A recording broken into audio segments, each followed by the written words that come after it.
अंजलि और निखिल जब देव को बताते हैं कि वो राजा देवराज और अंजलि रानी गीतांजलि का दूसरा जन्म है, उसे उन दोनों पर यकीन नहीं होता है।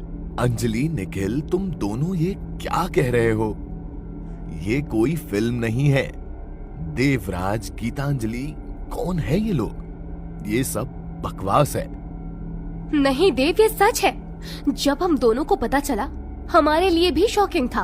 पर पिछले कुछ दिनों में हमारे साथ इतनी सारी चीजें हुई हैं कि यकीन करने के अलावा कोई और ऑप्शन नहीं था।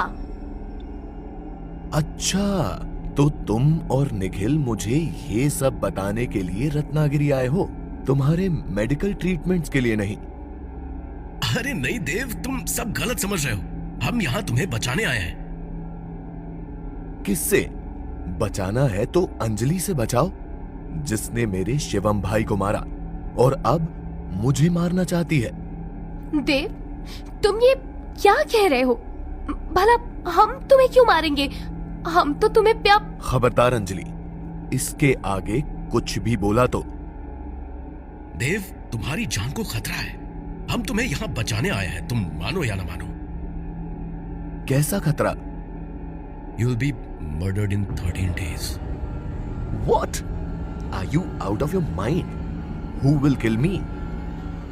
Many years ago, your entire family was destroyed by them.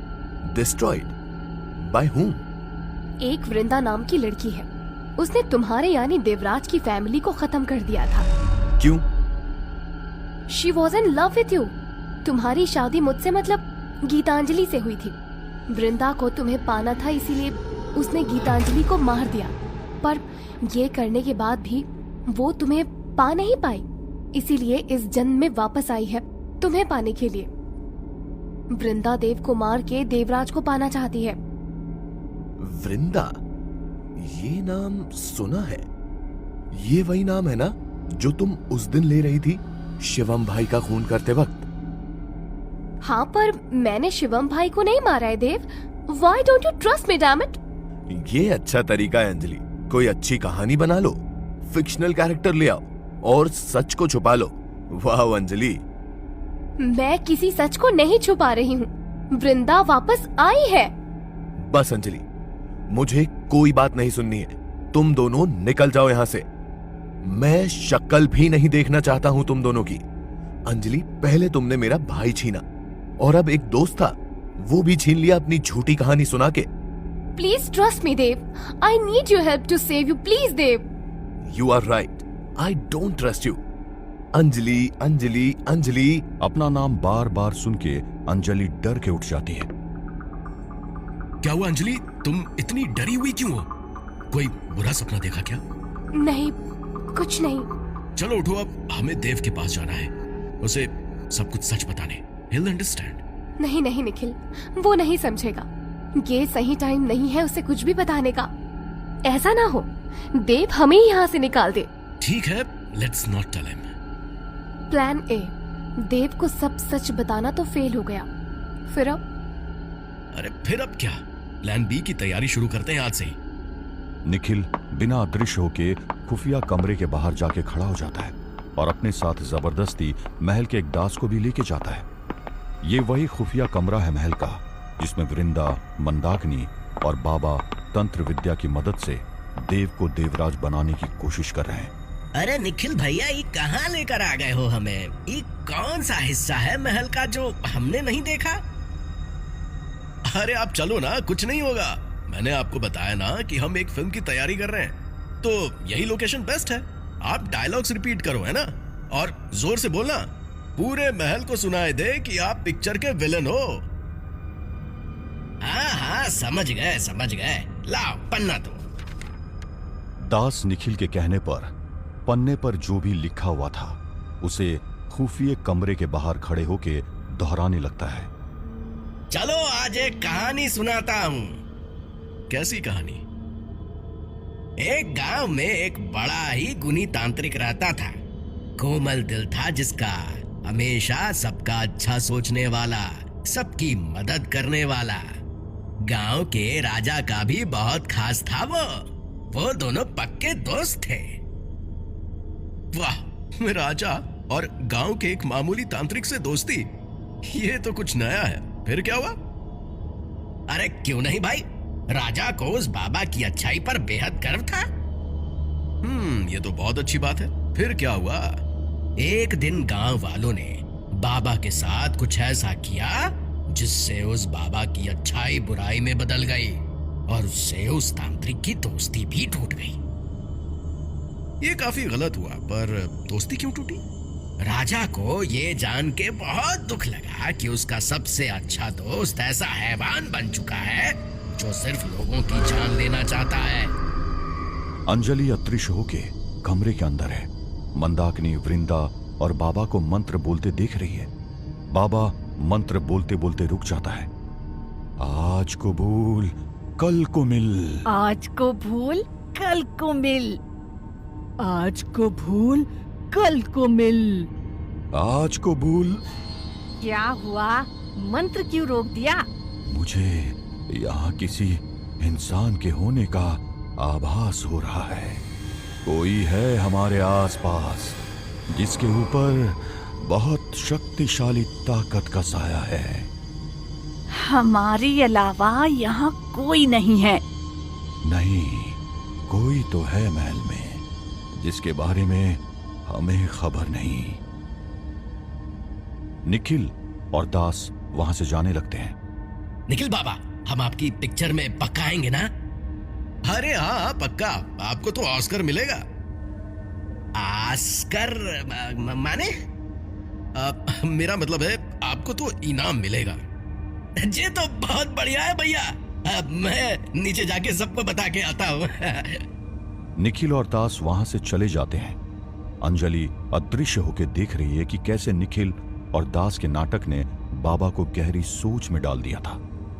वृंदा और मंदाकिनी उसे बार बार बुला रही है, पर बाबा अपनी सुध बुद्ध खो चुका था। बाबा, बाबा, बाबा, बाबा तुम होश में तो हो? क्या हुआ? कौन है यहाँ? बोल, बोल। मुझे जाना होगा, मुझे जाना होगा। बाबा तुम मंत्र को छोड़ के ऐसे नहीं जा सकता। हमारी इतने दिनों की मेहनत बर्बाद हो जाएगी। मैं तुझे ये करने नहीं दूंगी। तू कौन होती है मुझे रोकने वाली? मेरी मदद के बिना ये मकसद कभी पूरा नहीं होगा। ये बोल के बाबा वहां से गायब हो जाता है। बाबा की ये बात वृंदा को खटक जाती है। इस बाबा की इतनी हिम्मत! इसको मैं जिंदा नहीं छोड़ूंगी। एक बार मुझे मेरा देवराज मिल जाए, फिर किसी को नहीं छोड़ूंगी। कोई नहीं चाहिए मुझे। अंजलि अदृश्य होके सब सुन रही है। उसकी आंखों में जीत की चमक है। वो वहां से गायब होके निखिल के कमरे में जाती है। निखिल, निखिल, निखिल। तुम्हारे चेहरे की मुस्कान बता रही है कि कुछ अच्छी न्यूज है। अच्छी नहीं, बहुत अच्छी। तुम्हारा ये नाटक काम कर गया। बाबा को लगता है घर में कोई और भी है और उसने वृंदा से लड़ाई भी की। 2 डाउन 1 to go।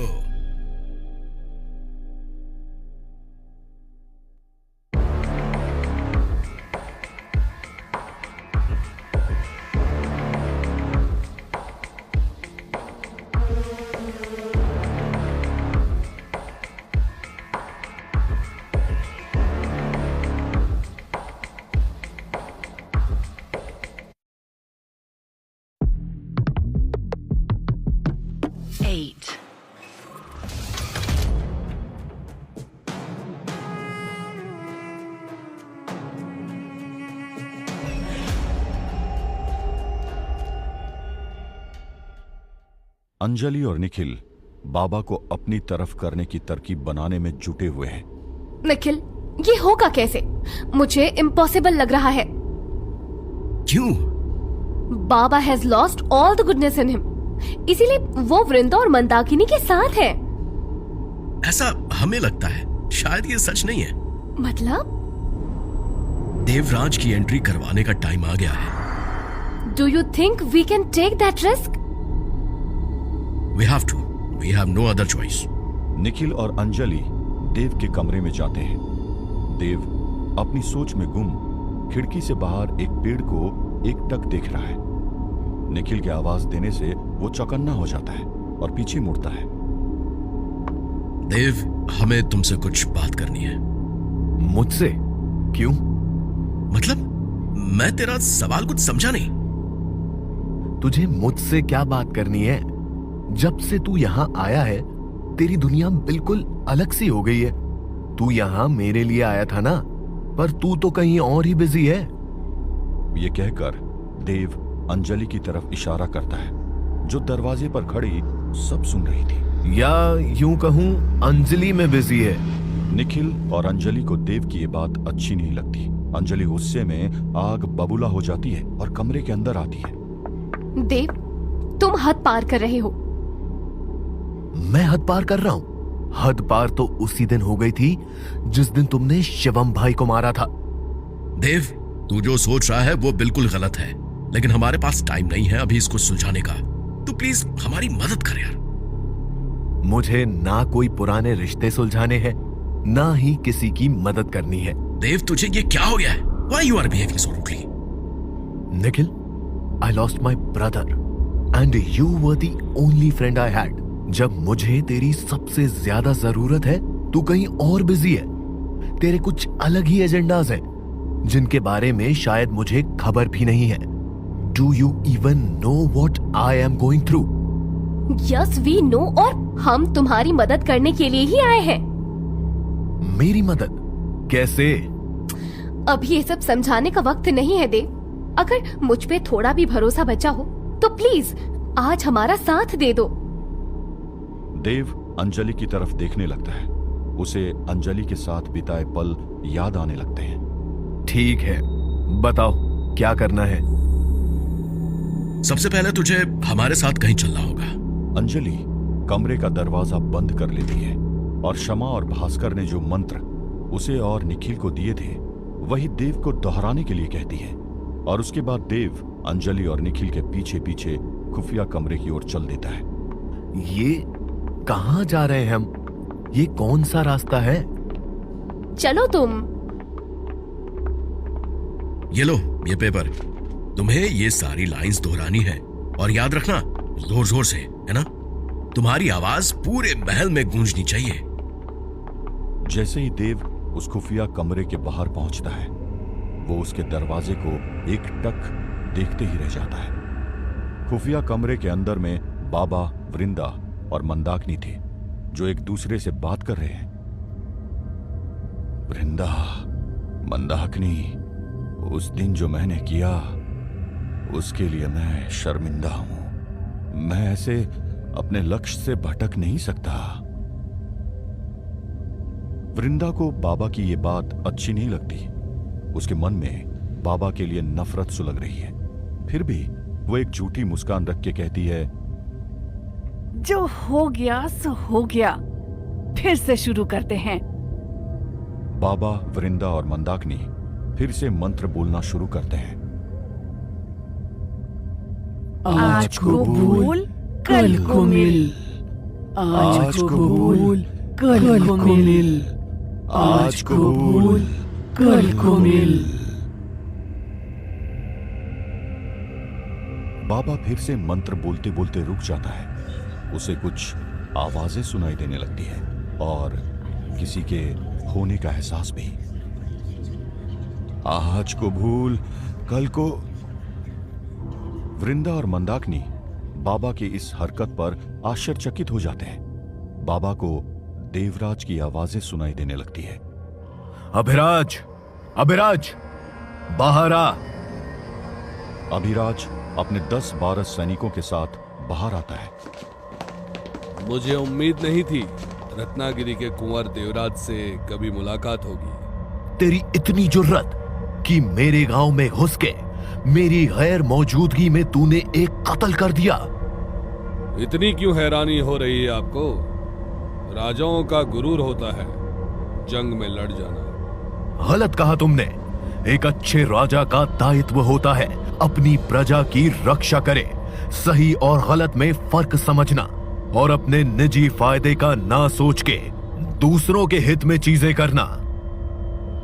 आप हमें सही और गलत का पाठ ना पढ़ाएं। हमारी माँ को बाबा की जरूरत थी और उसने आने से मना कर दिया, तो जो हमें ठीक लगा वो हमने किया। और वैसे भी आपको इतनी ठेस क्यों पहुंच रही है?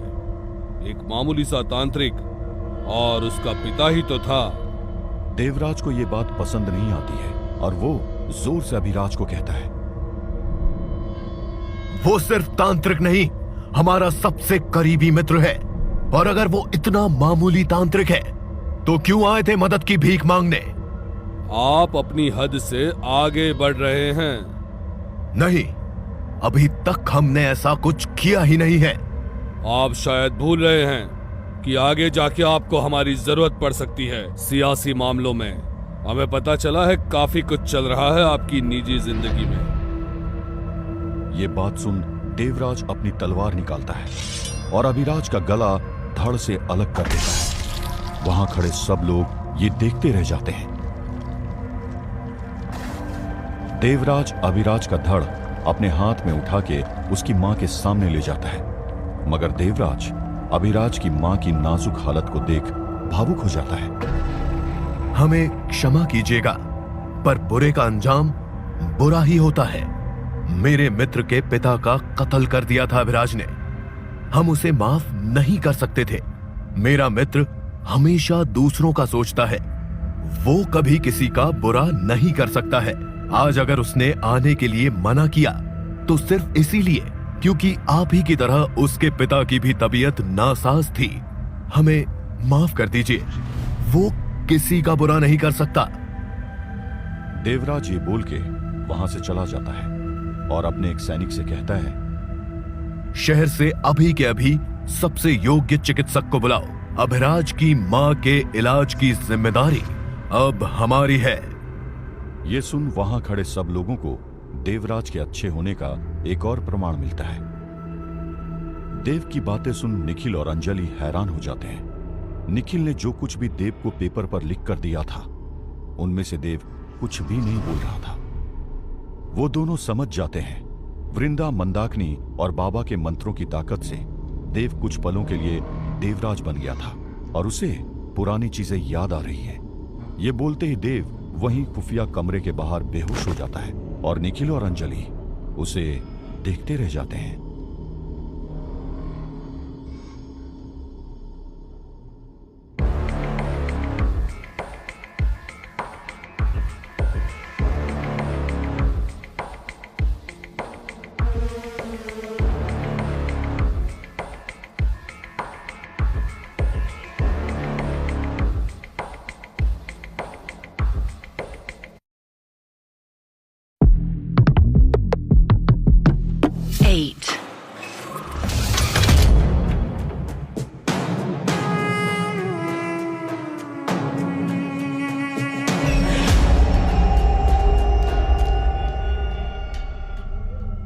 देव, अंजलि और निखिल खुफिया कमरे के बाहर खड़े थे। अंजलि और निखिल ने जो देव को पेपर पर स्क्रिप्ट लिख के दी थी, देव उससे कुछ अलग चीज बोल रहा था। देव ने जो चीजें खुफिया कमरे के बाहर बोली, उससे देवराज और बाबा की जिंदगी के बारे में एक और उसका हिस्सा का पता चला। देव ये सब बोलते ही बेहोश हो जाता है। देव, देव क्या हुआ इसे? देव उठो ना, क्या हुआ तुम्हें? अंजलि संभालो खुद को, चलो इसे रूम में लेकर चलते हैं। निखिल और अंजलि धीरे धीरे देव को घसीटते हुए कमरे की तरफ लेके आते हैं। उन दोनों को देव को ऐसे घसीटते हुए देखकर सब घबरा जाते हैं। अरे क्या हुआ? देव बाबा? देव बाबा, देव बाबा! निखिल बाबा, क्या हुआ इन्हें? लगता है बिजली का झटका लगा है बाबा को। सब लोग तरह तरह की बातें कर रहे थे। अंजलि और निखिल देव को बिस्तर पर लिटा देते हैं। अंजलि उसके पास बैठ के रोने लगती है। निखिल, क्या हुआ है देव को? इसे होश क्यों नहीं आ रहा है? अंजलि प्लीज रिलैक्स, आप प्लीज एक गिलास पानी ले आइए। घर का एक नौकर जल्दी से पानी ले आता है। निखिल, क्या हमसे गलती हो गई? क्या हमने देव को खो दिया है हमेशा के लिए? अंजलि तुम ये क्या बोल रही हो? I think you are thinking too much. Please relax, ऐसा कुछ नहीं हुआ है। मुझे डर लग रहा है Nikhil. I don't want to. महल का नौकर जल्दी से पानी का ग्लास ले आता है और निखिल को दे देता है। निखिल उसमें से कुछ पानी देव की आंखों पे छिड़कता है। देव कहराते हुए उठता है। देव, तुम ठीक हो? देव, देव तुम ठीक हो? 2-3 नौकर और निखिल देव को धीरे धीरे उठाते हैं। अंजलि बस उसे देख देख के रो रही है। अंजलि उसकी तरफ भाग कर आती है और उसके गले लग जाती है। आसपास के सभी लोग उन्हें देखने लग जाते हैं। देव और अंजलि एक दूसरे में खो जाते हैं। ये दोनों? ये क्या हो रहा है भाई? बाप रे, कैसे गले लगी है? ये सारी आवाज सुन के अंजलि और देव को होश हो जाता है और वो जल्दी से एक दूसरे को छोड़ देते हैं। देव, देव तुम ठीक हो? देव, तुम्हें क्या हो गया था सडनली? तुम ऐसे बेहोश कैसे हो गए? जानते हो मैं कितना डर गई थी। मुझे लगा मैंने तुम्हें खो दिया है, तुम्हें हमेशा के लिए। देव बस अंजलि को देखता रह जाता है। देव को यूं खामोश देखकर कमरे के सारे लोग डर जाते हैं। निखिल कमरे के सभी लोगों को जाने के लिए कहता है और दरवाजा लॉक कर देता है। अब कमरे में सिर्फ निखिल, अंजलि और देव थे। देव, हमसे बात कर, यहाँ कोई नहीं है तेरे दोस्तों के अलावा। बता क्या हुआ? मैं कुछ समझ नहीं पा रहा हूं। मेरे साथ कुछ हुआ ऊपर। मैंने अपने अंदर एक अलग अग्रेशन और गुस्सा फील किया है। मैं नहीं था। I felt I was somebody else. My identity was different. मुझे कुछ समझ नहीं आ रहा है। वो कोइंसिडेंस था या कोई सपना? हम समझ रहे हैं, पर देव, अब जो हम तुम्हें बोल रहे हैं उसे तुम्हें समझना भी होगा और भरोसा भी करना होगा, क्योंकि अगर तुमने वो नहीं किया तो हम कुछ भी प्रूफ नहीं कर पाएंगे। नहीं, मैं भरोसा करूंगा। मेरे पास तुम लोगों के अलावा कोई और है भी नहीं। ये बोल देव अंजलि की तरफ देखने लगता है। अंजलि उसके पास आती है और देव का हाथ थाम लेती है। देव, जिंदगी में कुछ ऐसा सच होता है जो हमारी जिंदगी के परे होता है, पर उसका सामना करना बहुत जरूरी होता है। और आज वही एक सच मैं तुम्हें बताने वाली हूँ। कैसा सच? तुम्हें जो भी महसूस हुआ ऊपर, वो गलत या झूठ नहीं था। तुम्हारी आज की सच्चाई कुछ अलग है। तुम्हारा नाम देव है, जो एक कंपनी में एज अ कॉपीराइटर काम करता है, जिसके 2 दोस्त हैं, अंजलि और निखिल। और एक वैसे ही इंसान का नाम है देवराज, जो रत्नागिरी का सबसे नरम दिल राजा था, जिन्हें जाना जाता है उनकी अच्छाई और सच्चाई के लिए। देवराज, ये नाम मैंने मेरे सपने या इमेजिनेशन में भी सुना है। क्या रिश्ता है मेरा इस नाम से? तुम मुझे ये सब क्यों बता रही हो? रिश्ता है देव, ना चाह कर भी वो तुम्हारे, निखिल और मेरी जिंदगी का रिश्ता बन चुका है। कैसे और क्यों? कैसे ये तो नहीं जानती, पर क्यों की वजह है। इस कहानी के बाकी पात्रों की वजह से। वृंदा और गीतांजलि देवराज की कहानी के सबसे महत्वपूर्ण हिस्सा है। देवराज की शादी गीतांजलि से हुई थी। उनका एक काफी प्यारा परिवार था, हंसता खेलता, झूठ फरेब से बेहद दूर। देवराज और गीतांजलि का एक छोटा बेटा अभय भी था, लेकिन उनके इस हंसते खेलते परिवार को किसी की नजर लग गई। किसकी? वृंदा की। वृंदा हमेशा से देवराज से प्यार करती थी और उसी को हासिल करने के लिए उसने गीतांजलि के साथ साथ उनके बेटे अभय को भी मार दिया। पर इन सब का मेरी जिंदगी से क्या कनेक्शन है? मेरी इमेजिनेशन में ये सब क्यों आ रहा है? सिर्फ तुम्हारा नहीं, हम सब का। देव, आज तक हमारे साथ जो कुछ भी हुआ, पिछले कुछ महीनों में, ये किस्मत नहीं, वृंदा की रची हुई साजिश है। चाहे वो शिवम भाई की मौत हो, मेरा पागल साबित होना हो या हमारा अलग होना। What are you talking? How is it possible? सदियों पुराने लोगों का हमारे साथ क्या रिश्ता? निखिल, तू सुन रहा है ना अंजलि क्या बोल रही है? I think she has lost it. No Dev, I haven't. I don't believe in your stories. मेरा क्या लिंक है इन सब से? और तुम्हें कैसे पता? स्टोरीज नहीं है, सच बोल रही हूँ। एक ऐसा सच जिसके बारे में अब पता चला है। मगर मेरे साथ ये क्यों? जो तुम्हारे साथ खुफिया कमरे के बाहर हुआ, तुम अचानक से कुछ और बन गए। वो इसलिए हुआ क्योंकि तुम देवराज का दूसरा जन्म बनकर वापस आए हो, और अंजलि गीतांजलि का दूसरा जन्म लेके वापस आई है। निखिल की यह आखिरी बात सुन देव के होश उड़ जाते हैं। उसके मन में हजारों सवाल उमड़ने लगते हैं। क्या? पर हम ही क्यों? देव, जिंदगी में सभी का एक पर्पस होता है। शायद हमारा पर्पस यही है कि हम देवराज और गीतांजलि की आत्मा को सुकून दे पाए। कैसे? उसे सजा देके, जिसने उनका सब छीन लिया, उनका बेटा और उनके बीच का रिश्ता। ये सब तुम्हारे बिना पॉसिबल नहीं है। हो सकता है तुम्हें कुछ ऐसी चीजें करनी पड़े जो तुम्हारे बिलीफ से अलग हो, मगर तुम बस एक चीज याद रखना, that we are doing it for a good cause. Nikhil की यह बात सुन देव अंजलि की तरफ बढ़ता है।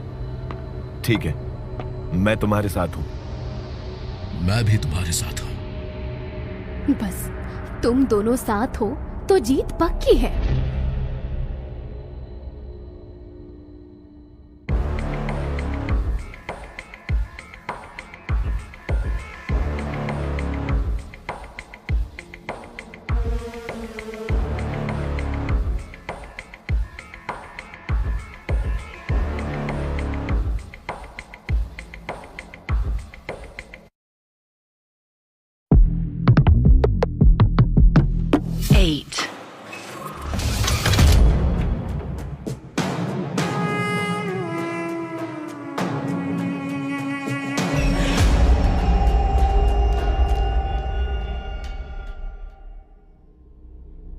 बाबा खुफिया कमरे में बैठ के जोर जोर से मंत्र बोल रहा था। मंदाकिनी और वृंदा को इसकी कोई खबर नहीं थी। बाबा को मंत्र पढ़ते पढ़ते महल के कुछ दृश्य नजर आ रहे हैं जिनसे वो इतने समय से अनजान था। महल में कुछ और भी ताकत के बसेरे हैं। आज उसे इस बात पर यकीन हो गया था। मंत्र को दोहराते वक्त उसे देव, निखिल और अंजलि नजर आ रहे थे। उनके शरीर के आसपास एक गोल चक्र बना हुआ था, जिसे देख बाबा हैरान हो जाता है। वो चक्र कोई मामूली चक्र नहीं था, उनमें किसी को भी खत्म करने की ताकत थी। बाबा निखिल और अंजलि को घर में देख आश्चर्यचकित हो जाता है। अब तक बाबा को लग रहा था कि अंजलि मर चुकी है वृंदा की बहन माया के हाथों। फिर वो यहां रत्नागिरी के महल में क्या कर रही है? बाबा मंत्रों की ताकत से वृंदा और मंदाकिनी को वापस खुफिया कमरे में बुलाता है। मैंने कहा था ना, किसी और ताकत का वास है इस महल में। ये देखो। बाबा मंत्र दोबारा बोलने लगता है, जिससे वृंदा और मंदाकिनी को महल में होने वाली सारी चीज दिखने लगती है। वृंदा अंजलि को देख आग बबूला हो जाती है। उसे समझ नहीं आता है कि ये कैसे मुमकिन है। ये लड़की आखिर ये क्या कर रही है? इसको तो मेरी बहन ने मार फेंका था। अगर तेरी बहन ने इसे मार फेंका होता तो आज ये यहां नहीं होती। नहीं, मुझे कुछ नहीं पता। मैंने कुछ नहीं किया।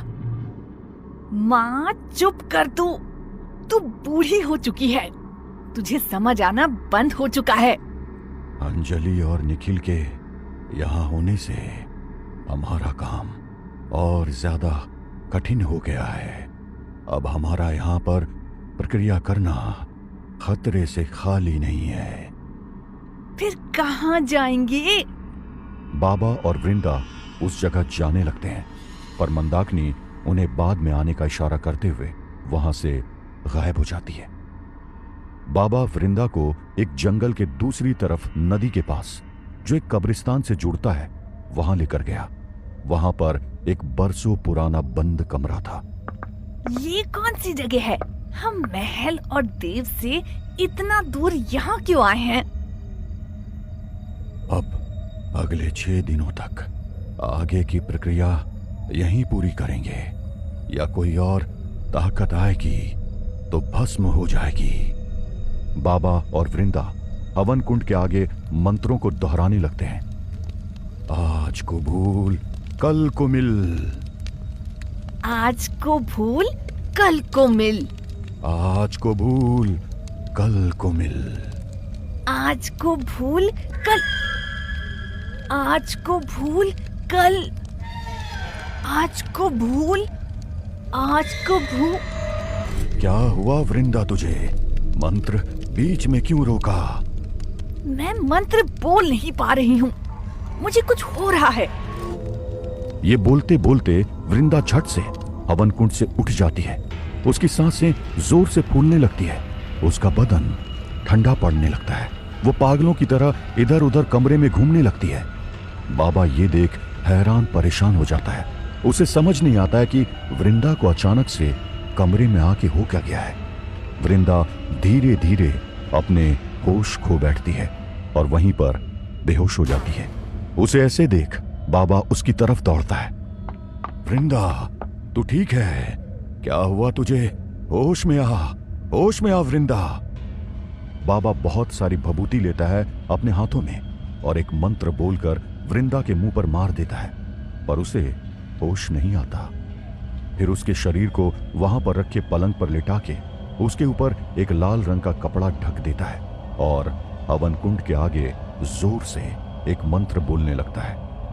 उस मंत्रों से आसपास जोरों से हवाएं चलने लगती है। पलंग हवा में उड़ने लगता है। बाबा के मंत्रों की आवाज धीमी होने लगती है और जैसे ही बाबा आंखें खोलता है तो उनके सामने कुछ लोग खड़े होते हैं। आपने हमें बुलाया?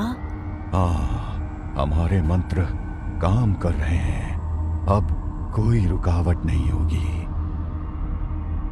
हमें इतनी जल्दी नहीं करनी चाहिए, कहीं कमजोर समझकर हम अपने लिए मुसीबत ना खड़ी कर लें।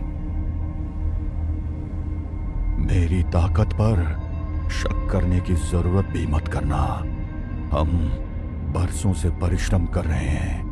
हमारी कला पर कोई शक करे हमें बिल्कुल बर्दाश्त नहीं। नहीं नहीं, इसका वो मतलब नहीं है। इसका मतलब है आपको कितने दिन और चाहिए इस मकसद को पूरा करने के लिए? 6 दिन, सिर्फ 6 दिन। 6 दिनों में हर विघ्न हमेशा के लिए हट जाएगा और हम लोग हमेशा के लिए आजाद हो जाएंगे। लेकिन कुछ लोग और भी हैं जो हमारे मित्र बन पीठ में छुरा घोंप सकते हैं। उसकी चिंता आप ना करें, उसको खत्म करना बाएं हाथ का खेल है। आप बस सबसे खतरनाक मोहरे पर ध्यान दीजिए। ये आने वाला दिन हम सभी के लिए बेहद महत्वपूर्ण है, खासकर तुम्हारे लिए। हाँ, मैं पूरा साथ दूंगा, कुछ भी हो जाए कमजोर नहीं पड़ूंगा। अब तुम लोगों को यहां से जाना चाहिए। हम फिर बुलाएंगे। संध्या के बाद यहां पर तुम सबकी ताकत कमजोर पड़ सकती है और हाँ, जाने से पहले अगले 6 दिनों तक तुम लोगों को यह तावीज पहनना होगा। बाबा अपने झोले से 4-5 तावीज निकालता है और सबके बीच में बांट देता है। उसमें एक सबसे बड़ा तावीज वहां पर मौजूद एक इंसान को देता है और कहता है, याद रहे, जब तक हमारा काम पूरा नहीं होता इसे कोई अपने शरीर से नहीं उतारेगा। जिसने हमारी हिदायत नहीं मानी उसको बहुत महंगी कीमत चुकानी पड़ेगी, शायद अपनी जान की भी। हमें खुशी है कि आप हमारे साथ हैं। अब तुम लोग यहां से जा सकते हो। जोरों से बिजली कड़कने लगती है और उसकी रोशनी बाबा के सामने खड़े लोगों के चेहरे पर पड़ती है। बाबा के सामने जो लोग खड़े थे वो कोई और नहीं बल्कि अंजलि, देव, निखिल, भास्कर और क्षमा थे।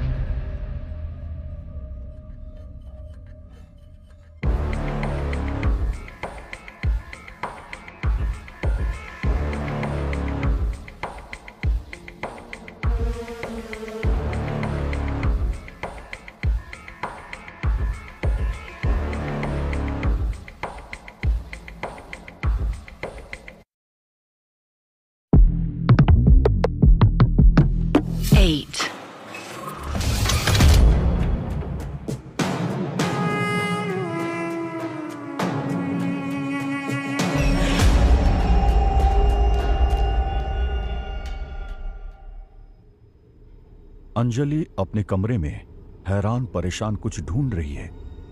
उसके साथ महल के 5-6 और नौकर भी उसको मदद कर रहे हैं। मिला? नहीं, यहाँ पर तो नहीं है। मनोज, तुझे मिला? पलंग के नीचे तो बस पुरानी किताबें और कपड़े हैं। अरे आप अच्छे से ढूंढो ना, ऐसे कैसे गायब हो जाएगा? कोई चोरी करके तो जाएगा नहीं महल से। अंजलि के इस तरीके के लहजे को सुन सब हैरान रह जाते हैं। इतने दिनों में किसी ने भी अंजलि को इस तरह बात करते हुए नहीं सुना था। अंजलि बार बार गाड़ी की तरफ देख रही थी, मानो उसे कोई ट्रेन छूटने का डर हो। वो एक नौकर को इशारा करके कहती है, जाओ निखिल को बुला के आओ। जी, अभी बुलाता हूँ। नौकर अंजलि को हां कहकर फिर दोबारा अपने कामों में लग जाता है। ये देख अंजलि का खून खौल जाता है। तुमने सुना नहीं मैंने क्या कहा? निखिल को बुला के लेके आओ, अभी की अभी। अंजलि का ये रौद्र रूप देख नौकर भाग खड़ा होता है निखिल को ढूंढने। अंजलि के चेहरे पर डर साफ झलक रहा था। वो इधर उधर कमरे के चक्कर काट रही थी। कमरे के दीवान से लेकर कपबोर्ड तक उसने एक कोना नहीं छोड़ा था। वो कमरे की खिड़की के बाहर देख ही रही थी कि निखिल अंजलि के कमरे में आ जाता है। क्या हुआ अंजलि? निखिल, वो मेरा अंजलि रिलैक्स, तुम इतनी हड़बड़ी में क्यों बोल? मेरा वो ताबीज नहीं मिल रहा है। कौन सा तावीज?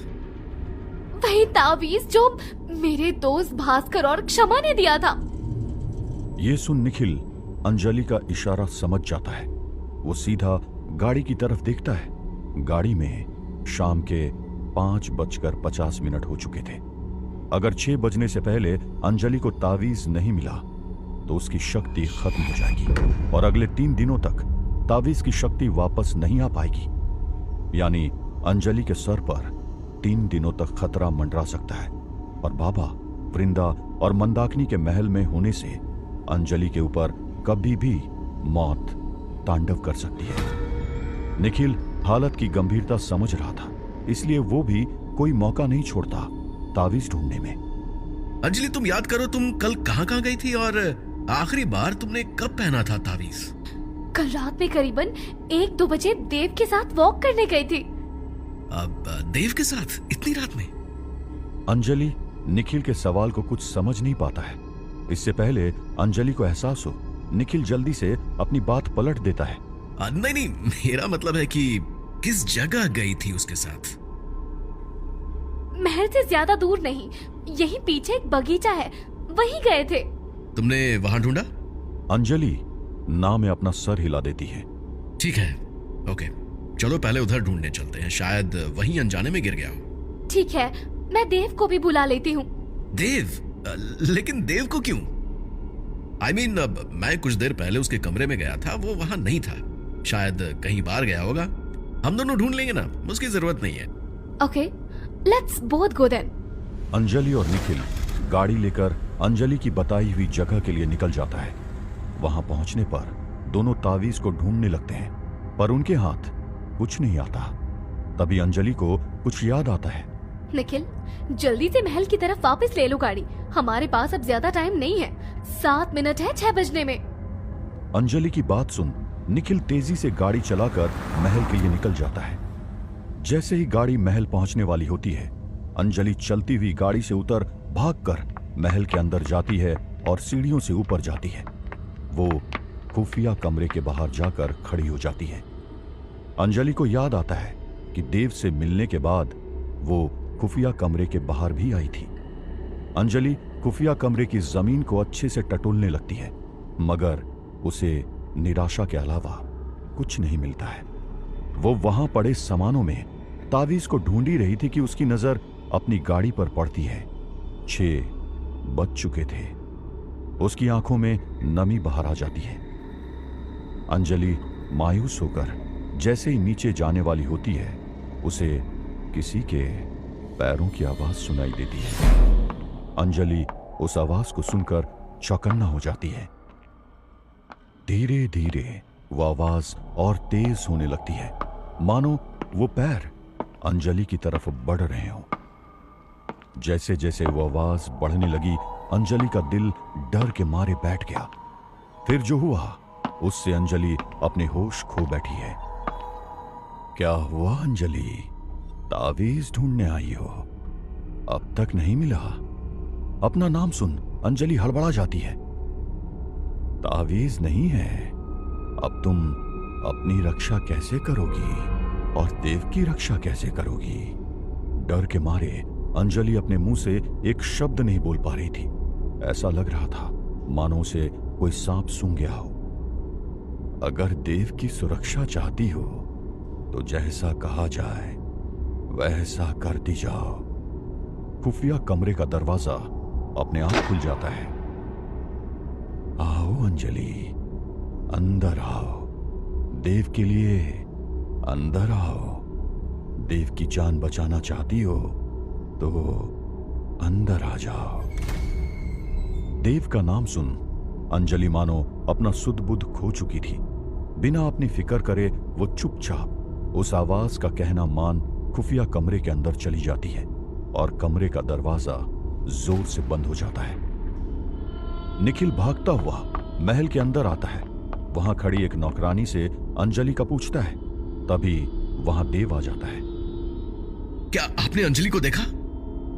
इससे पहले वो नौकरानी कुछ कहती, देव वहां आ जाता है। क्या हुआ निखिल? इतने घबराए हुए क्यों हो? क्या हुआ अंजलि को? निखिल देव की बात अनसुनी कर फिर उस नौकरानी से पूछता है। तुम्हें सुनाई नहीं दिया क्या? मैंने पूछा अंजलि को देखा है? मैंने उन्हें अभी ऊपर की ओर जाते देखा। निखिल बिना वक्त गवाए ऊपर की ओर भागता है। देव भी उसके पीछे पीछे चला जाता है। दोनों खुफिया कमरे के बाहर खड़े हो जाते हैं। तभी निखिल के गाड़ी में टाइमर बजने लगता है। निखिल अपनी गाड़ी में देखता है, उसमें समय था 6:05। वो देख निखिल की आंखें छलक जाती है।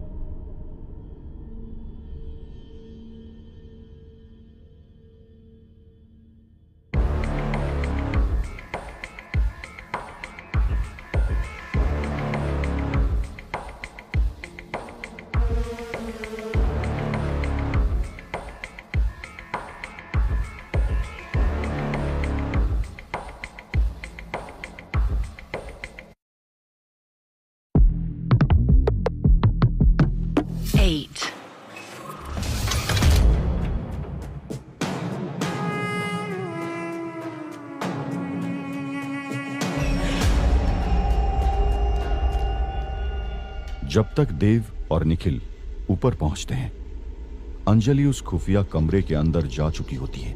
उसी वक्त निखिल के गले का तावीज चमकने लगता है। उसे याद आता है कि उसका ये तावीज तभी चमकेगा जब किसी मुसीबत के आने का आवाज होगा। निखिल ढूंढते हुए सीढ़ियों की तरफ जाता है और झट से अपने कमरे में घुस जाता है। उसके चेहरे पर डर और बेचैनी साफ झलक रही है, आने वाले तूफान को लेके। देव भी निखिल के पीछे पीछे उसके कमरे में आ जाता है। निखिल कमरे का दरवाजा बंद कर जमीन पर बैठ जोर जोर से मंत्र बोलने लगता है। देव आंखों में बस हजारों सवाल लिए उसे असमंजस से देख रहा था। ऊपर खुफिया कमरे में हवन कुंड के सामने बाबा, अंजलि और मंदाकिनी बैठे होते हैं।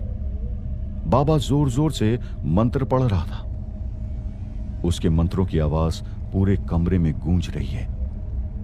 बाबा अपने हाथों में ढेर सारी भभूति भर उसे अपने मुंह के पास लाके एक मंत्र उसके अंदर फूंक कर अंजलि पर डाल देता है। अंजलि का पूरा शरीर कांपने लगता है। अंजलि अब बाबा के काबू में थी। बाबा अपनी रौद्र आवाज तेज कर उससे सवाल पूछने लगता है। बता, कब से है तू इधर? बता, कब से तू इस महल में छुपकर हमारे खिलाफ षड्यंत्र रच रही है? बोल लड़की, वरना इसका अंजाम ठीक नहीं। अंजलि अपने होश में नहीं थी। बाबा के मंत्रों और भभूति ने उसकी सोचने, समझने, यहां तक कि खड़े रहने की ताकत को कमजोर कर दिया था। बाबा फिर से उससे पूछता है, बता क्यों आई है? अंजलि बेहोशी सी आवाज में कहती है, नहीं बोलूंगी, नहीं बोलूंगी। नहीं बोलेगी तो मुझे 2 मिनट नहीं लगेंगे तेरी जान लेने में। अभी तो सिर्फ तेरा शरीर कमजोर हुआ है, कुछ देर और हुई तो तेरा शरीर यहीं भस्म हो जाएगा। बोलती है या नहीं? नहीं, नहीं, नहीं बोलूं। तुझे क्या लगा तो गीतांजलि बन मेरे सामने आएगी और मैं तेरी तरफ हो जाऊंगी? अरे वो माया कहने को मेरी बेटी है, पर जो जुनून वृंदा में है वो उसमें वैसे भी नहीं था। अच्छा है मर गई। अंजलि मंदाकिनी की बात सुन हैरान हो जाती है। उसे यकीन नहीं होता है कि मंदाकिनी ने उसे धोखा दिया है। अब बाबा का सब्र का बांध मानो टूट रहा था। वो बहुत सारी भभूति हाथ में लेता है और दोबारा अंजलि के मुंह पर फेंक देता है। अंजलि बहुत जोर से जमीन पर गिर जाती है। कब से रह रही है यहाँ पर और किसकी मदद से? मैं जानता हूं तू ये अकेले नहीं कर सकती है। बता कौन सी सखियां हैं तेरे पास? बाबा अंजलि को उसका तावीज दिखाता है जिसको वो सुबह से ढूंढ रही थी। अंजलि तावीज को बाबा के हाथ से छीनने की कोशिश करती है, मगर उसका कमजोर शरीर साथ नहीं देता और बाबा उससे तावीज दूर कर देता है। ये तावीज चाहिए तो पहले बोल, वरना इसके बिना तो जिंदा वैसे भी नहीं रह पाएगी। बाबा की कही हुई बात अंजलि पर असर नहीं कर रही थी और यही बाबा की बेचैनी बढ़ा रहा था। बाबा एक सिल्ली को हवन कुंड पर गर्म कर अंजलि के कोरे हाथ पर लगा देता है। अंजलि दर्द से कहरा उठती है। दर्द हो। जैसे तू तड़प रही है वैसे ही तेरा देव तड़पेगा। बता क्यों आई है यहाँ? देव का नाम सुन अंजलि घबरा सी जाती है और बोलने की कोशिश करती है। उसे कुछ मत करना, उसे कुछ मत। देवराज का दूसरा जन्म है, उसे कुछ। वो बहुत बहुत अच्छा है, एकदम तुम्हारे दोस्त देवराज की तरह। बाबा दूसरी बार सिल्ली अंजलि को लगाने जाता है कि दोस्त शब्द सुन वो रुक जाता है और अंजलि की बात को बड़ी गौर से सुनने लगता है। देवराज कभी कभी नहीं चाहता था कि तुम एक बुरे इंसान बनो। आज तुम वृंदा और मंदाकिनी के साथ मिल देव को मार मार के अपने दोस्ती से भी विश्वासघात कर रहे हो। देव को मारकर देवराज तुम्हें कभी नहीं मिलेगा। देवराज ने तुमसे दोस्ती तुम्हारे अच्छेपन की वजह से की थी, लेकिन गलत का साथ देकर तुम देवराज को और भी दूर कर दोगे। मत मारो, मत मारो। अंजलि की दर्द से सांस फूलने लगती है। वो दर्द से कहराने लगी थी। मत मारो देव को। और दूसरी तरफ निखिल की मंत्रों की ताकत से तेज हवाएं उड़ने लगती हैं और मिट्टी से 2 शरीर बनने लगते हैं। एक शरीर मर्द का था और एक शरीर औरत का। निखिल तुरंत दोनों शरीरों को पहचान गया, लेकिन देव नहीं। वो दोनों शरीर भास्कर और क्षमा के थे। अंजलि और भास्कर को देखकर निखिल की आंखों में एक नई उम्मीद जाग जाती है। वो अंजलि, हम जानते हैं निखिल, इसलिए तुम्हें और अंजलि को आगाह किया था कि तावीज को शरीर से अलग ना होने दे, लेकिन आज अंजलि की लापरवाही ने उसे इस मोड़ पर लाकर खड़ा कर दिया है। क्षमा की बातों को सुन निखिल की आंखों में आंसू आ जाते हैं। इससे पहले निखिल क्षमा की बातों का जवाब दे पाए, देव बोल पड़ता है। देखिए प्लीज, आप कुछ तो कर सकते होंगे। कोई रास्ता तो होगा उसे बचाने का। प्लीज बचा लीजिए उसे, प्लीज बचा लीजिए मेरी अंजलि को। देव की आंखों में अंजलि के लिए आंसू देख निखिल को कुछ अच्छा नहीं लगता, मगर वो कुछ नहीं कहता। हम कोशिश कर सकते हैं, तुम दोनों घबराओ मत। यहाँ बैठो और हमारे साथ ये मंत्र बोलो।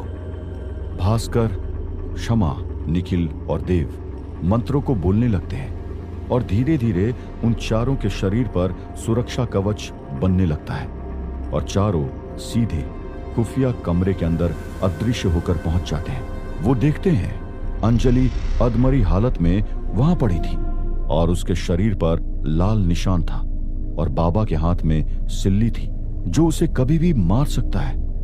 बाबा जैसे ही सिल्ली उठाता है, भास्कर एक मंत्र बोलता है जिससे बाबा के हाथ से सिल्ली गिर जाती है। बाबा समझ जाता है उसके अलावा कोई और ताकत भी मौजूद है कमरे में।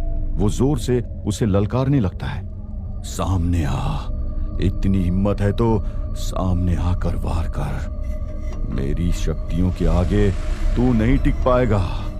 अब तू देख, इस अंजलि को तेरे आगे ही मारूंगा और अब तेरी शक्तियां भी इसे नहीं बचा पाएंगी। सबको खत्म कर दूंगा मैं, सारे दुश्मनों को।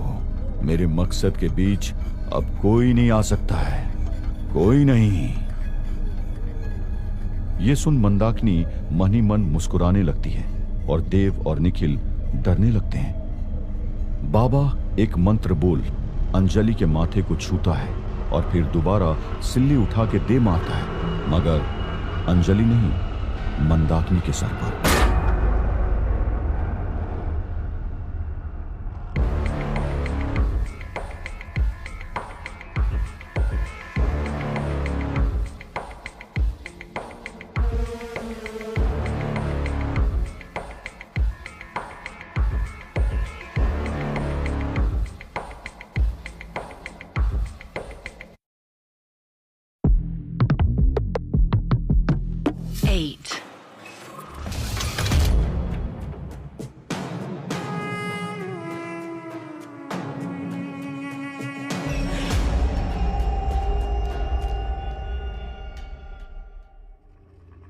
अंजलि अपने कमरे की खिड़की तले बाहर के नजारे को देखने में गुम थी।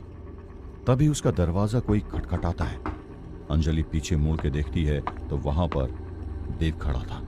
अंजलि, क्या मैं अंदर आ सकता हूँ? हाँ देव, आओ, इसमें पूछने की क्या बात है? देव अंदर आकर अंजलि के पास गुमसुम खड़ा हो जाता है। वो कुछ हैरान परेशान था, मानो उसके जहन में हजारों सवाल हों और अंजलि ये देख समझ जाती है। देव, क्या हुआ? तुम्हारा चेहरा कुछ बुझा बुझा लग रहा है। कितनी अजीब बात है अंजलि, हमेशा की तरह तुम आज भी समझ गई मेरे दिल की परेशानी। और मैं तो देव, दूरियां आ जाने से दोस्ती में फर्क नहीं आता है। उसी दोस्ती की खातिर तुमसे एक चीज मांगने आया हूँ, दे पाओगी? ये भी भला कोई पूछने की बात है? बताओ क्या चाहिए। माफी मांगने का हक। देव, मैं कुछ समझी नहीं। अंजलि, पिछले कुछ महीनों से हमारी जिंदगी में बहुत सारे बिन बुलाए तूफान आए हैं, जिसने हमारी जिंदगी के अंदर उथल पुथल मचा दी है। बहुत कुछ बदल दिया है इन तूफानों ने, बहुत सारे अपनों को हमसे छीन लिया। पर ये बोल देव की आंखों में नमी सी आ जाती है। अंजलि देव का हाथ था, उसे संभालने की कोशिश करती है। पर जो नहीं बदला वो है तुम्हारा मेरे साथ यूं चट्टान की तरह खड़े रहना। मगर मैं ही शायद कमजोर पड़ गया। मगर मैं ही तुम्हारी दोस्ती को वो अहमियत नहीं दे पाया और तुमसे ही बैर कर बैठा। मैंने एक बार भी ये नहीं सोचा कि तुम तो हर कदम पर मेरा ही साथ दे रही थी और मुझे बचाने के लिए ना जाने कितने खतरे उठाए तुमने। मैं तो ये बात जान भी नहीं पाता अगर निखिल मुझे ये सब नहीं बताता। निखिल का नाम सुन अंजलि कहीं गुम सी हो जाती है और देव अपनी बात कहता रहता है। इसलिए मैं आज तुमसे हक मांगने आया हूं, माफी मांगने का हक। क्या तुम मुझे माफ करोगी? बोलो ना, क्या तुम मुझे माफ करोगी अंजलि? कहो अंजलि। बार बार अपना नाम सुन अंजलि अपने ख्यालों से बाहर आती है और देव की बातों पर गौर करती है। बोलो अंजलि, माफ करोगी? हाँ देव, मैं तुम्हें कब का माफ कर चुकी हूँ। हमारे बीच जो भी इश्यूज हुए वो सिचुएशन की वजह से हुए हैं। I have already forgiven you. ये सुन देव के चेहरे पर मुस्कान आ जाती है। अंजलि, क्या हम अपना रिलेशनशिप वापस शुरू कर सकते हैं? क्योंकि सच तो ये है कि आज भी देव के दिल में अंजलि की ही जगह है। I miss you very much and I love you.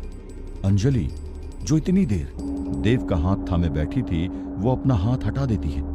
देव ने जो अब कहा उस पर अंजलि को विश्वास नहीं हो रहा था। Will you be my girlfriend again? And this time forever. I promise. I will always trust you. देव की बातें सुन अंजलि बस उसे एकटक देखती रह गई, मानो उसे कोई सांप सूंघ गया हो। जहां देव अंजलि को कमरे के अंदर अपने प्यार का इजहार कर रहा था, कोई शख्स था जो उन्हें चुपके से सुन रहा था, दरवाजे के दूसरी तरफ से। उस शख्स की आंखों में हल्की नमी थी। देव और अंजलि की बात सुन वो सीढ़ियों से ऊपर खुफिया कमरे में जा बैठता है। उसके हाथों में एक तोहफा था जिसमें फॉर अंजलि लिखा था। रोते रोते उस शख्स के हाथ से वो तोहफा गिर जाता है और वो फूट फूट के रोने लगता है। क्यों? आखिर क्यों? अब क्यों? वो शख्स कोई और नहीं बल्कि अंजलि और देव का सबसे खास दोस्त निखिल था। जहां निखिल, अंजलि और देव अपने जज्बातों से लड़ रहे थे, वहीं वृंदा को महल से कोसों दूर उस पुराने घर में होश आ गया था। बाबा वहीं उस कमरे में बैठ मंत्र पढ़ रहा था। वृंदा धीरे धीरे खांसते हुए होश में आ जाती है। बाबा, बाबा, मैं बेहोश कैसे हुई? मैं नहीं जानता तुझे क्या हो गया, पर तू मेरे मंत्रों की ताकत से वापस आ गई है। पूरे 1 दिन बाद तुझे अचानक से क्या हो गया था? वृंदा झट से पलंग से उठ बाबा की आंखों में गुस्से से देखती है। उसकी आंखों में एक अलग तरह का तेज था, मानो पूरे संसार को उसी में समा लेना चाहती हो। बाबा उसकी आंखों में ये पढ़ लेता है और उसे शांत करवाने की कोशिश करता है, मगर वो गुस्से में तिलमिला रही होती है। हम यहाँ क्यों आए हैं? हमें यहाँ नहीं आना चाहिए था। हम अपनी प्रक्रिया महल में भी कर सकते थे, यहाँ क्यों? और मेरे हाथ का वो तावीज कहाँ है? बोल कहाँ गया? उसके बिना मैं मर। बाबा वृंदा की बेचैनी को समझने लगा था। वो जानता था इसके पीछे कोई गहरा राज है। बाबा मन ही मन एक मंत्र बोल उसके माथे पर विभूति लगा देता है और वृंदा शांत हो जाती है और पूरी तरह बाबा के काबू में आ जाती है। बता, तू क्यों नहीं आना चाहती थी? क्या राज है? बोल। नहीं बताऊंगी। बोल वृंदा, बहुत तड़पेगी। बोल, बोल क्या है? जल्दी बोल। नहीं बताऊंगी। बोल वृंदा, बोल, बोल। लाश है यहाँ। किसकी लाश? नहीं बताऊंगी। मेरी माँ कहाँ है? उसे अब तक आ जाना चाहिए था। मुझे जाना है यहाँ से। बोल, क्या राज है इस कमरे में? बोल, किसकी लाश? एक औरत की लाश, एक औरत की लाश, एक औरत की लाश। मैंने पूछा किसकी लाश? मुझे देवराज को पाने के लिए और वापस आने के लिए एक शरीर चाहिए था। कोई मामूली शरीर नहीं, एक ऐसा शरीर जिसके गर्दन पर एक जन्म चिन्ह हो सांप का। बहुत तलाश करने के बाद मुझे एक ऐसी औरत मिली इस कमरे में। मेरी तलाश पूरी हो गई, पर वो औरत थोड़ी जिद्दी थी, जिद कर रही थी बार बार। कैसी जिद? कैसी? बोल। बार बार जिद कर रही थी, मुझे जिंदा छोड़ दो, मुझे जिंदा छोड़ दो, मेरा एक बच्चा है, छोड़ दो। अब तू ही सोच, मेरा प्यार ऊपर या उसकी ममता। बस फिर क्या, मैंने उसके बदन पर खंजर चला दिया और उसके टपकते खून में एक मंत्र फूंक उसको पीकर अपनी प्यास बुझा ली। उस औरत की वजह से मुझे दोबारा से देवराज से मिलने का मौका मिला। जानता है उसकी लाश कहाँ है? इधर ही, जहाँ तू खड़ा है। बाबा वृंदा की बात सुन हैरान रह जाता है। फिर अपनी रौबदार आवाज में पूछता है, कौन थी वो औरत? बोल वृंदा, कौन थी? वो कोई मामूली औरत नहीं हो सकती। जरूर कोई संबंध है उसका तुझसे। बाबा ने जो अब सुना, उसके पैरों तले जमीन खिसक जाती है। सही कहा, संबंध तो है। वो औरत कोई और नहीं, देव की माँ थी। और वो बच्चा जो उस रात अपनी माँ का खून होते देख तड़प रहा था, वो देव था।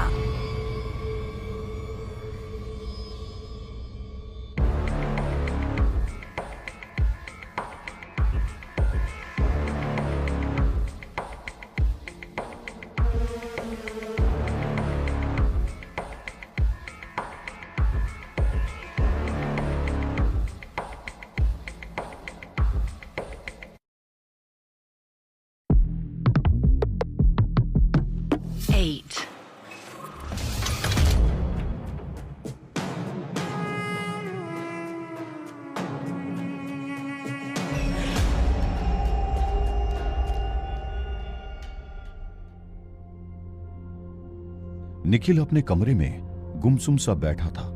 तभी दरवाजे पर दस्तक होती है। निखिल पीछे मुड़कर देखता है तो दरवाजे पर अंजलि खड़ी थी। निखिल उसे देख और दुखी सा हो जाता है। निखिल, कहाँ हो तुम? कल रात भी मिलने आई थी पर तुम रूम में थे ही नहीं। कहाँ गायब हो कुछ दिनों से? निखिल अंजलि के सवाल पर कुछ चिढ़ सा जाता है और उसे अजीब ढंग से जवाब देता है। क्यों? तुम अब क्यों मुझे ढूंढ रही हो? अब तो वैसे भी देव, तुम? मेरा नाम निखिल है अंजलि, शायद भूल गई होगी तुम। हाँ, वो गलती से मुंह से निकल गया। वो देव के बारे में सोच। अंजलि प्लीज, मुझे कुछ जरूरी काम है। If you don't mind, can I meet you later? Nikhil, तुम ऐसे क्यों बोल रहे हो? कुछ हुआ है क्या? क्यों, होना क्या है? या कुछ हो चुका है जिसकी मुझे खबर नहीं है? अंजलि निखिल के बिहेवियर को कुछ समझ नहीं पाती है और वहां से चली जाती है। और वहां दूसरी तरफ बाबा के पैरों तले जमीन खिसक जाती है, ये जान के कि बरसों पहले देव की मां को वृंदा ने मारा था। बाबा को अपनी गलतियों का पछतावा हो रहा था और उसका जी चाह रहा था कि वृंदा को इस वक्त ही खत्म कर दे। पर वो जानता था कि इन सब का कोई फायदा नहीं होगा, क्योंकि ऐसे बहुत से राज हैं जो सिर्फ वृंदा जानती है। इसलिए वो वृंदा को अपने मंत्रों के काबू में लाना चाहता था। बाबा बभूति उसके सर पर लगाकर शांति से उससे सवाल पूछता है, वृंदा, क्या तू देवराज के लिए किसी भी हद तक जा सकती है? हाँ, देवराज के लिए मैं कुछ भी कर सकती हूँ, किसी का भी खून कर सकती हूँ। कोई मेरे प्यार के बीच में नहीं आ सकता, कोई भी नहीं। न गीतांजलि, न अंजलि, न देव और न ही देवराज खुद। ये बोलते बोलते वृंदा रोने लगती है। बाबा कुछ समझ नहीं पाता। वो फिर से भभूति हाथ में लेकर उसी में मंत्र फूंक वृंदा के सर पर लगा देता है। वृंदा रोते रोते उस नजारे को याद करने लगती है। सब ठीक चल रहा था। देवराज का भरोसा गीतांजलि से उठ गया था, पर न जाने कहां से उसे फिर देवराज से मिलने का रास्ता ढूंढ लिया। देवराज, एक बार हमारी बात सुन लीजिए। तुम्हें यहाँ आने की इजाजत किसने दी? दरबान, दरबान! दरबान को बुलाने से पहले एक बार हमारी बात सुन लीजिए। देवराज, हम आपकी पत्नी हैं। हमें किसी की इजाजत की जरूरत नहीं है। हम आपकी पत्नी और इस घर की रानी हैं। ये बात आप भूल चुके हैं, पर हमें अच्छे से याद है। हमें सिर्फ इतना याद है कि तुम हत्यारी हो हमारे बेटे की, और उसकी सजा तुम्हें जरूर मिलेगी। जब तक इल्जाम साबित नहीं होता, हम किसी सजा के हकदार नहीं हैं। और एक और मौका तो आपके दरबार में भी मिलता है, बस वही मांगने आए हैं। आप मेरे साथ चलिए, मैं आपको अपनी बेगुनाही का सबूत दिखाती हूँ। गीतांजलि देवराज को महल से कोसों दूर एक नदी को पार करके एक पहाड़ी की ओर ले जाती है। वहां वृंदा पहले से मौजूद थी, इसलिए गीतांजलि ने देवराज को छुपने के लिए कह दिया था और खुद वृंदा के सामने गई। वृंदा, हम हैरान हैं कि तुम अभी भी जिंदा हो। तुम्हारी जगह कोई और होता तो कब का अपनी जान दे देता। बोलो, क्यों बुलाया है हमें? सही कहा तुमने। वैसे भी हमारे पास जीने की अब कोई वजह नहीं छोड़ी है, तुम्हारी मेहरबानी। लेकिन हम तब तक अपनी जान नहीं देंगे जब तक तुम देवराज को खुद सच नहीं बता देती हो। अच्छा, कौन सा सच? इन सब के पीछे हम हैं? तुम्हारे प्यारे बेटे को हमने मारा है, या ये देवराज के छोटे भाई भास्कर और उसकी प्रेमिका को हमने मारा है? बताओ, क्या क्या बताऊंगी। हमें लगता है हमें अब जरूरत नहीं पड़ेगी। अच्छा, क्यों? गीतांजलि पेड़ की ओर इशारा करती है और देवराज बाहर निकल कर आता है। देवराज को देख वृंदा अपनी सिट्टी बिट्टी खो देती है। देवराज, आप? मैं वो मैंने कुछ नहीं किया, ये झूठ।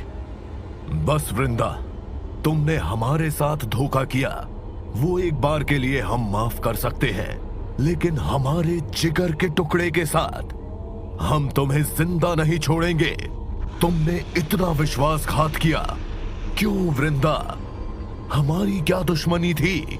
जी चाह रहा है तुम्हें अभी खाई से फेंक दें, लेकिन नहीं, तुम्हें ऐसी मौत देंगे जो पूरा रत्नागिरी याद रखेगा। तुम याद रखोगी अगले 10 जन्मों तक। नहीं नहीं देवराज, ये सब फरेब है। हमने कुछ नहीं किया है, ये सब इस गीतांजलि ने किया है। इतना कह वृंदा बहुत आक्रोश से गीतांजलि का गला दबाने लगती है। गीतांजलि सांसों के लिए तड़पने लगती है। देवराज उसका हाथ छुड़ाने की कोशिश करता है। छोड़ो मुझे। वृंदा, छोड़ो गीतांजलि को। अपना होश खो बैठी हो क्या? छोड़ो उसे। नहीं देवराज, यही मुसीबत की जड़ है। हम इसे जिंदा नहीं छोड़ेंगे। देवराज सिर्फ वृंदा का है, समझी तू? देवराज सिर्फ वृंदा का है, समझी? नहीं वृंदा, ये सच नहीं है। देवराज हमेशा से गीतांजलि का था और रहेगा। ये बात सुन वृंदा आग बबूला हो जाती है और अपने होश खो बैठती है और गुस्से में गीतांजलि को दूर फेंककर वृंदा अब देवराज की गर्दन पकड़ लेती है। वृंदा, तुम्हारा दिमाग तो खराब नहीं हो गया है? छोड़ो हमें। गीतांजलि जब ये देखती है तो भागते हुए वृंदा के पास जाती है। छोड़ो देवराज को, छोड़ो। क्या कर रही हो वृंदा? तुम्हारी दुश्मनी हमसे है, उन्हें छोड़ दो। वृंदा अपनी पूरी ताकत लगाते हुए देवराज का गला दबा रही थी। वृंदा की ताकत से देवराज पहाड़ी के ऊपर जा रहा था। फिर वो हुआ जिसकी कोई कल्पना भी नहीं कर सकता है। देवराज! गीतांजलि की चीख सुन वृंदा को होश आता है और उसे एहसास होता है कि उसने देवराज को खाई में फेंक दिया है। यह किस्सा सुनाते वक्त वृंदा बाबा के सामने दहाड़े मार मार कर रोने लगती है और बस एक ही चीज दोहराती है। देवराज, अगर आप हमारे नहीं हो सकते तो हम किसी और के भी नहीं होने देंगे। देवराज, अगर आप हमारे नहीं हो सकते तो हम किसी और के भी नहीं होने देंगे। देवराज, अगर आप हमारे नहीं हो सकते तो हम किसी और के भी नहीं होने देंगे। वृंदा की हैवानियत सुन बाबा हक्का बक्का रह जाता है। देवराज, हमारा प्यार था, हमारा। हमें बहुत दुख हुआ वो करते हुए, पर हम मजबूर थे। अनजाने में हुआ हमसे वो। देवराज से हमें दुनिया की कोई ताकत अलग नहीं कर सकती, देवराज खुद भी नहीं। देवराज से हमें दुनिया की कोई ताकत अलग नहीं कर सकती, देवराज खुद भी नहीं। देवराज से हमें कोई ताकत अलग नहीं कर सकती, देवराज खुद भी नहीं। ये बोलते बोलते वृंदा बेहोश हो जाती है और बाबा उसे कमरे में रखी खाट पर लिटा देता है। उसके पैर में एक काला धागा बांध उसके बेहोश शरीर एक खाट से बांध देता है और खुद हवन कुंड के सामने आके बैठ जाता है।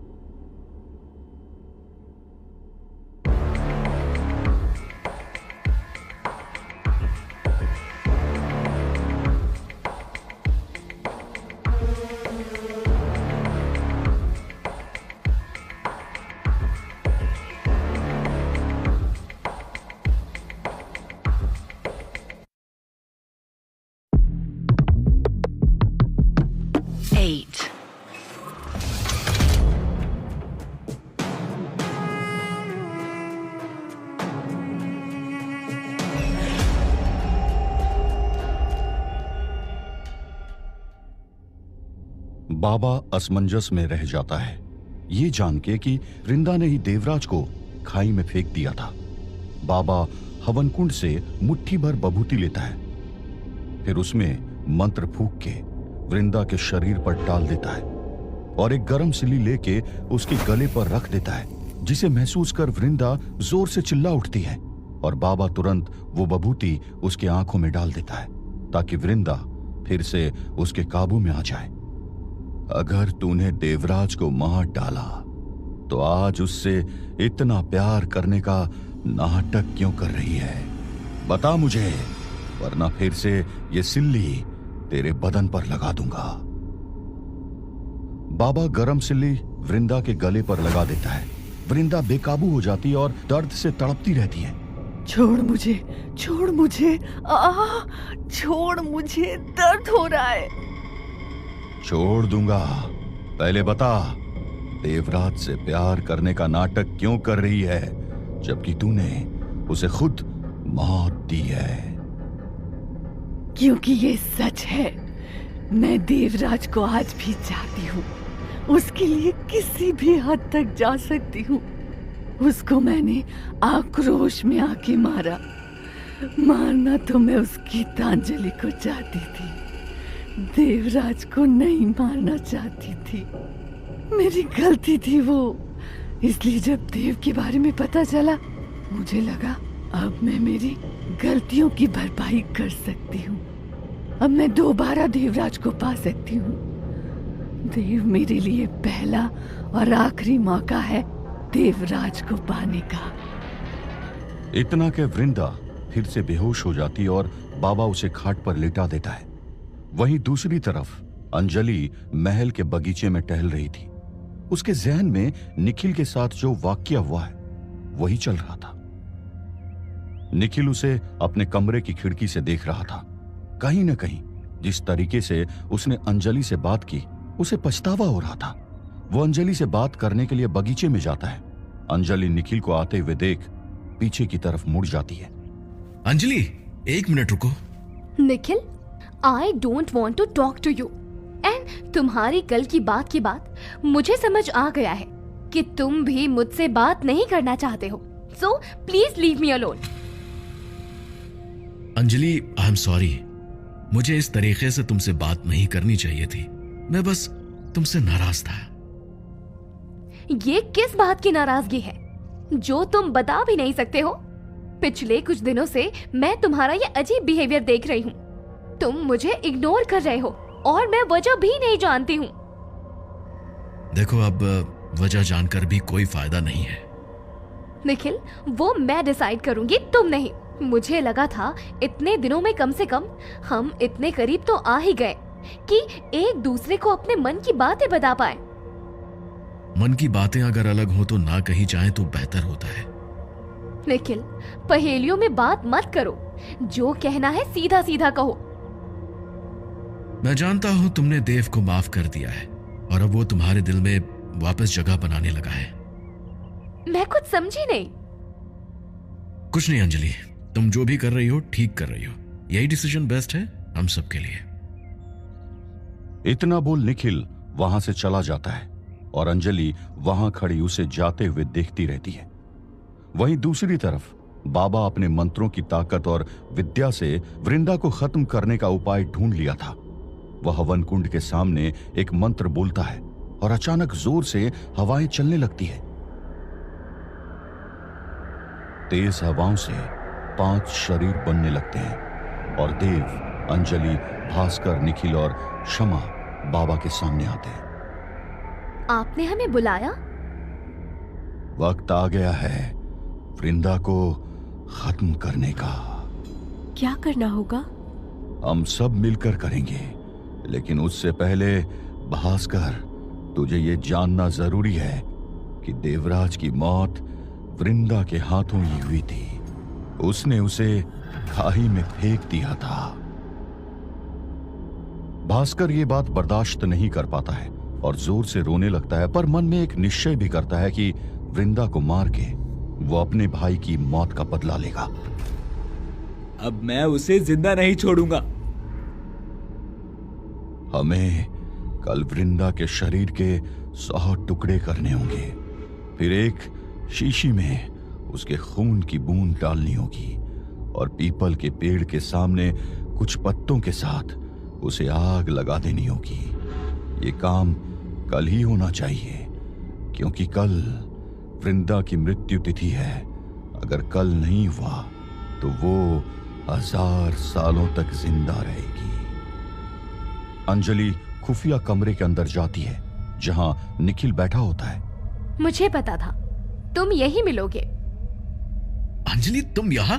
तुम्हें कैसे पता कि मैं यही हूं? इतना तो समझती हूँ तुम्हें। तुम्हें यहां नहीं होना चाहिए। तुम्हें अभी देव के साथ होना चाहिए। मुझे जहां होना चाहिए मैं वही हूँ। मैं कुछ समझा नहीं। अंजलि अपने एक हाथ आगे कर निखिल को एक गिफ्ट दिखाती है। वो वही गिफ्ट है जो निखिल अंजलि के लिए लाया था। उस गिफ्ट को अंजलि निखिल के सामने खोलती है।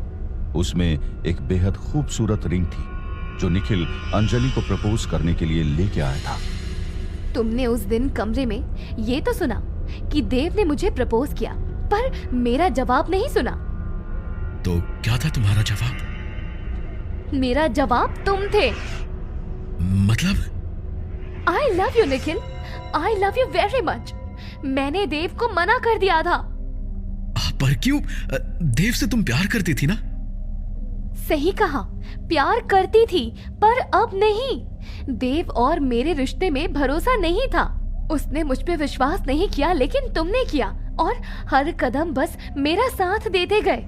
मेरे लिए भरोसा ही प्यार है। I love you too, Anjali. देव अंजलि और निखिल की बात सुन लेता है और दरवाजे पर नॉक करता है। क्या मैं अंदर आ सकता हूं? अंजलि और निखिल देव को देख के शॉक हो जाते हैं।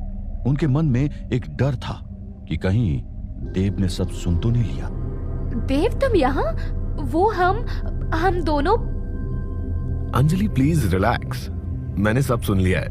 मैं जान चुका हूं कि तुम दोनों एक दूसरे से प्यार करते हो। एंड ट्रस्ट मी, मुझे कोई प्रॉब्लम नहीं है। और ये बात सच है, ट्रस्ट इज इंपॉर्टेंट। जो मैंने नहीं किया तुम पर, सो लॉस मेरा है, तुम्हारा नहीं। देव, तुम ये मत समझना कि हमने कोई धोखा किया है। अरे चिल, मैं जानता हूं तुम दोनों को और मैं खुश हूं तुम दोनों के लिए। अंजलि, निखिल और देव एक दूसरे से गले मिलके इस पल को और यादगार बना देते हैं।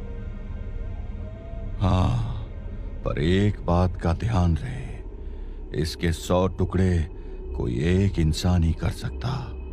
तो तुम लोगों में से वो कौन करेगा? इससे पहले कोई कुछ बोल पाता, एक आवाज आती है। मैं करूंगा 100 टुकड़े वृंदा के। यह आवाज किसी और की नहीं बल्कि देव की थी।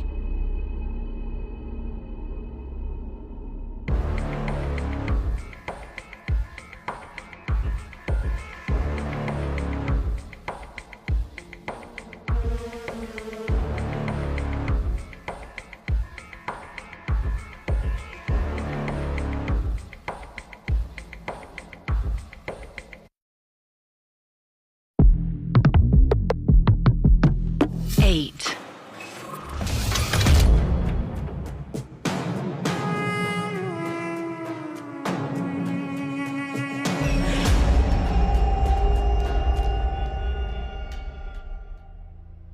देव का वृंदा को मारने का फैसला निखिल और अंजलि के परे था।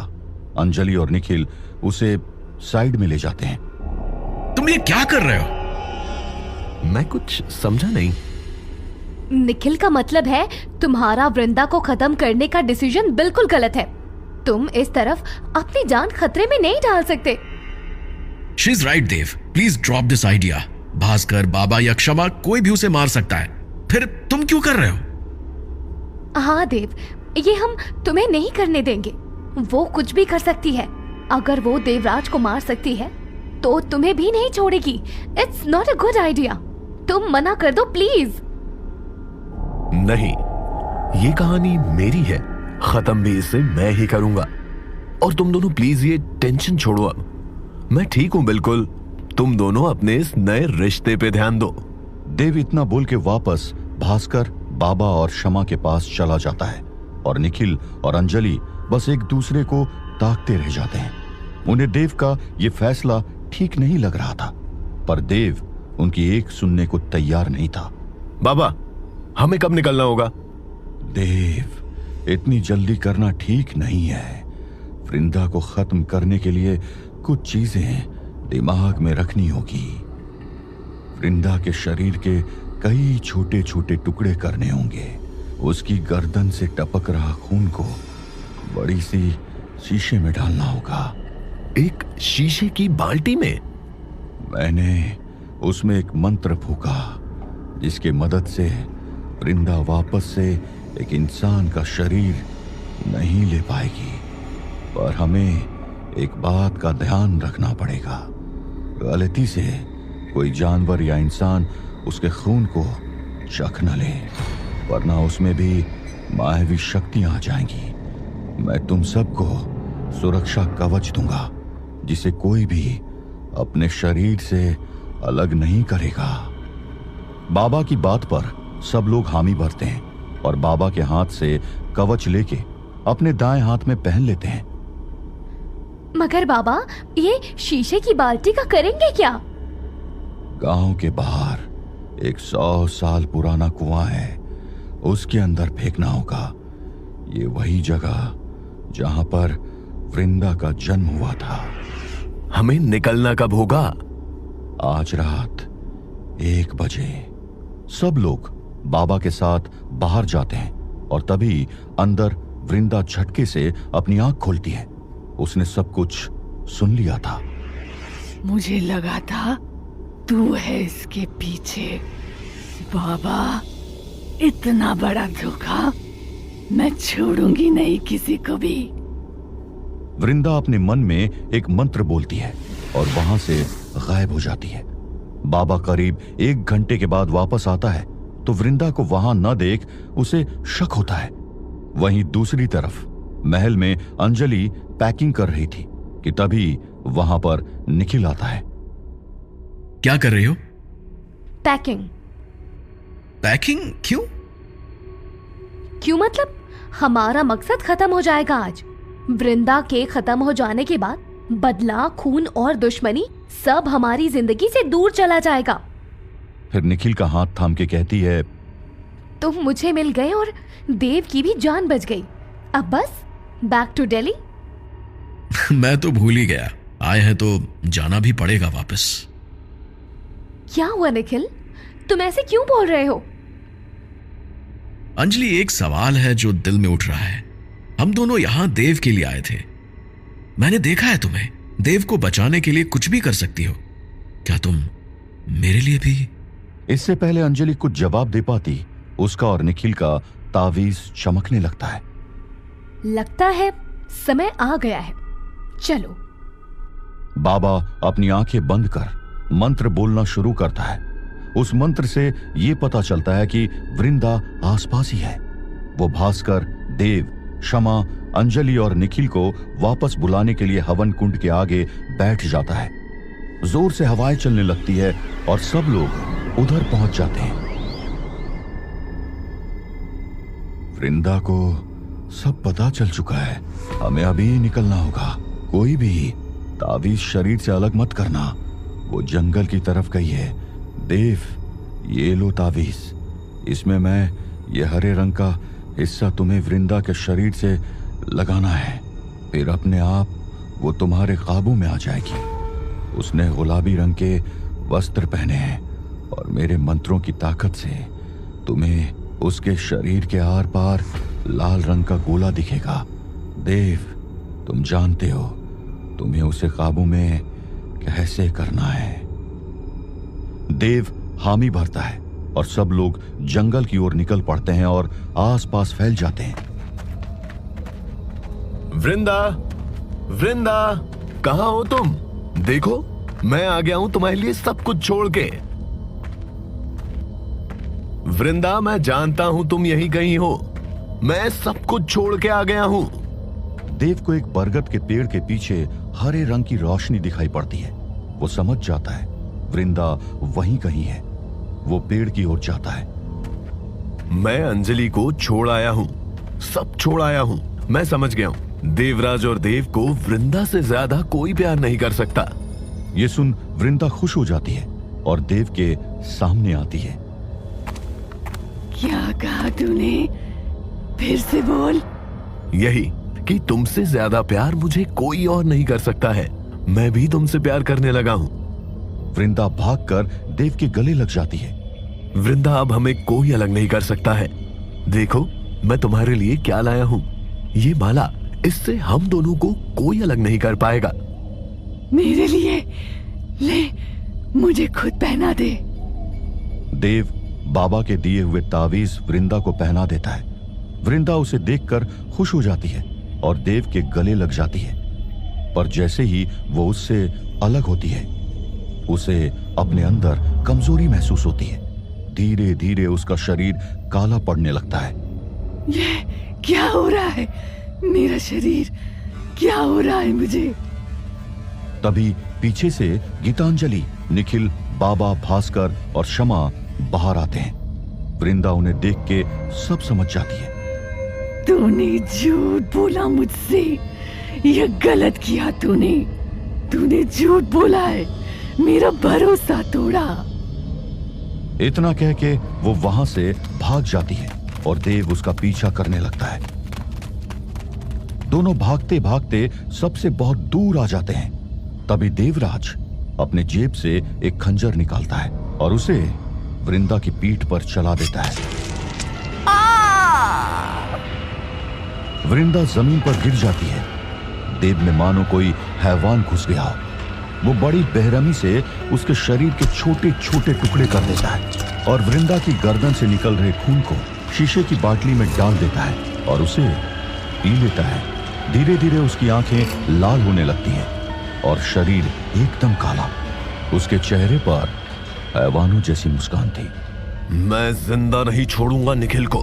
निखिल, तूने मुझसे मेरा प्यार छीना। अब तुझसे मैं तेरा सब कुछ छीन लूंगा। ये लड़ाई खत्म नहीं, शुरू हुई है। अंजलि सिर्फ मेरी है, मेरी ही रहेगी। अंजलि सिर्फ मेरी है, मेरी रहेगी। वृंदा की कहानी खत्म, देव की शुरू। मैं आ रहा हूं। ये बोल वृंदा का कटा हुआ सर देव अपने हाथ में लेके वहां से चला जाता है। बाबा ने देव का डरावना रूप देख लिया। ये क्या किया तूने देव? जिस साए से तू नफरत करता था, आज वही बन गया। अब जो होगा उसे कोई नहीं रोक सकता है, कोई नहीं रोक सकता। विनाश होके ही रहेगा।